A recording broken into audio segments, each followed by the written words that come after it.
Hello everyone. I want to thank in particular Flora for inviting me for this occasion. I regret that I cannot be with you in person, but I hope that we can share ideas this way. I've been asked to speak about 3 points. The first one is about democratization of expertise and what is the impact of this process of democratization on experts. The second point is related to the protected professions, certification processes, and what do the changes that we can now observe mean for that.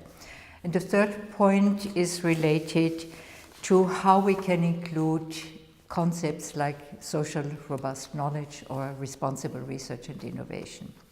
So let me begin with the democratization of expertise. We live and we experience a kind of paradox. In today's society, some call it information society, others call it knowledge society. We witness a paradox. More expertise is needed than ever, and at the same time, the expertise is more contested than ever. And this paradox means that on the one hand we have claims like everybody is an expert, because we also want and need to take into account everyday experience, very diverse kinds of experience. On the other hand, we need to come up with expertise that we can trust. But first, let's consider briefly, where does this democratization of expertise come from? It's important to realize that we live at a time where more people than ever before in history are well educated. Certainly we can do more, but we have a high percentage of our populations that have received formal education, that continue through the easy access to the internet to inform themselves and to broaden the expertise that they have. The other factor contributing to the democratization is to include users. This has proved to be very valuable, especially for the ITC sector, who very early on started to include users, to receive their feedback, and to include users to improve their performance. And the third factor has to do with governance. We want and we need an inclusion of as many stakeholders as possible. So taken together, these are 3 different factors: easy access to internet related to the educational level we have, the economic impact of users for industry, and governance, so if you want, for society at all, to include all stakeholders. So where does this leave us with regard to impact on experts and expertise? We need to redefine what is an expert. It's no longer a person who is invested with authority.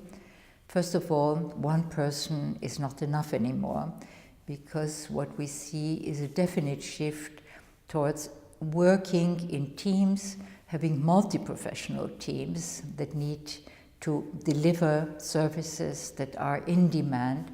So we have to relinquish this idea of the expert being one person invested with an authority to pronounce him or herself on a task or on the questions that have been posed.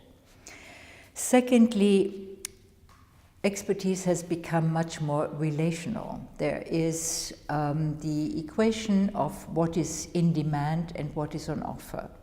And this can vary and does vary according to context. Past performance plays a role. The question of trust, who is to be trusted, comes to the forefront. So I want to suggest that the very notion of expert and expertise is up for a redefinition.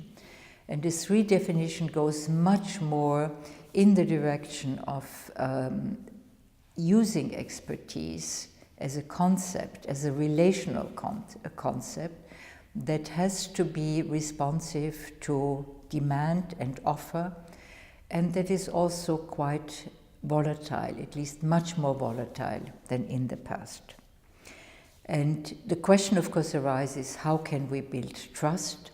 Who has the authority, and how are we going to cope with this? Which brings me to the second point, namely, what does this mean for professions that have been protected by a certificate? And this is an old story. It goes back to the guilds of the Middle Ages in Europe that had a monopoly on this kind of expertise.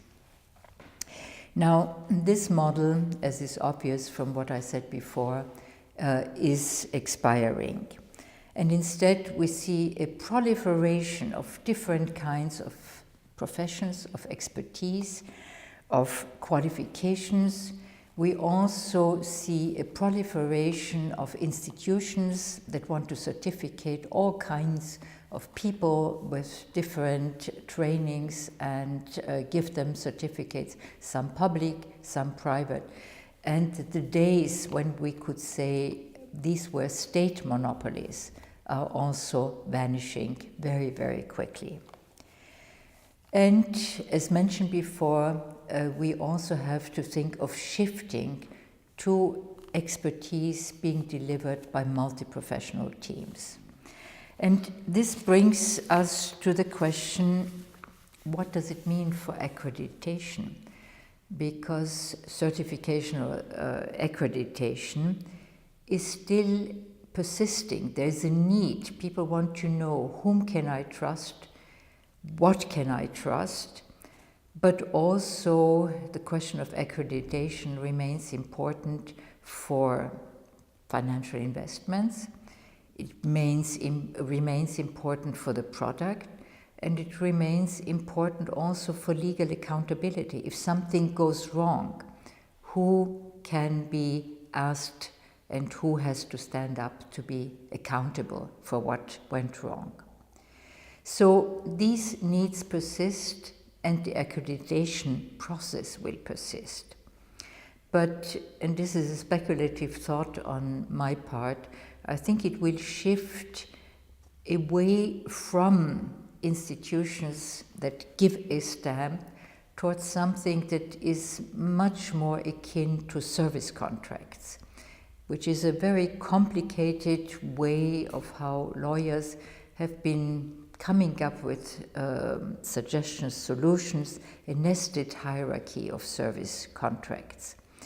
And I would think that there's a good chance that these service contracts replace the formal certifications, giving a stamp, and the informal to go only by reputation. Now, this is only the surface part, but underneath, of course, the question persists, whom can we trust? How can we build up the authority, and how can we also instill in multi-professional teams this sense of being a team that is accountable but also is responsible? And this brings me to the third point. How can we include concepts like socially robust knowledge, responsible research and innovation, which is something that is now being taken up by the European Commission. And it accompanies the shift that we see from scientific autonomy to societal accountability.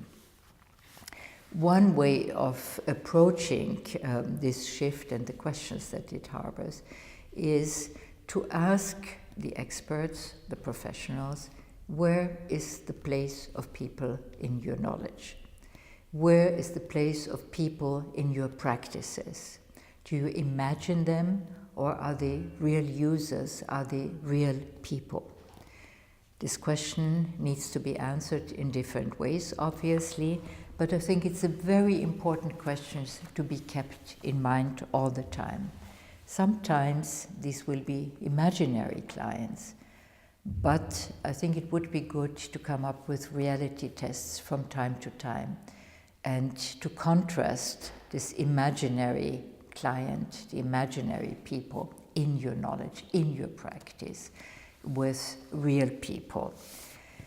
Personally, I have always wondered why architects, for instance, are not obliged to live in whatever they build for a couple of days, if not a couple of weeks, to find out in their own experience what works, what does not work.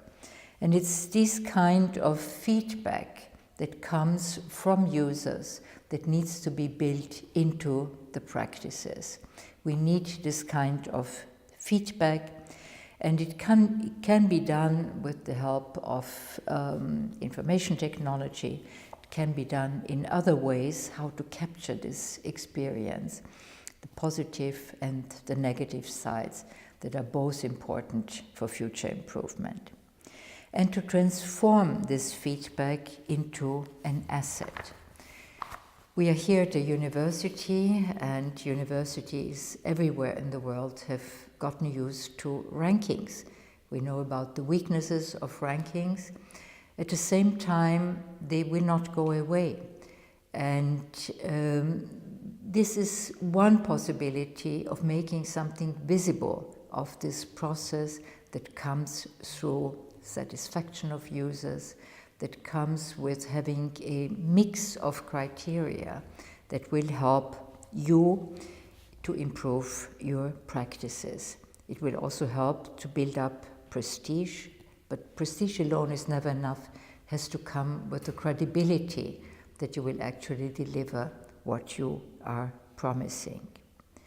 So this leads me to saying what I think you will agree: voluntary commitments to ideals like responsibility are fine, but in practice they are hardly ever sufficient.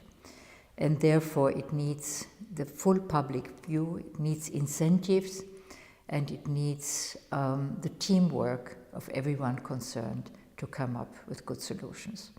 I wish you all the best for your discussions here and for your practices and the practical life that you lead in helping to build the environment in a better way for better societies. Thank you very much.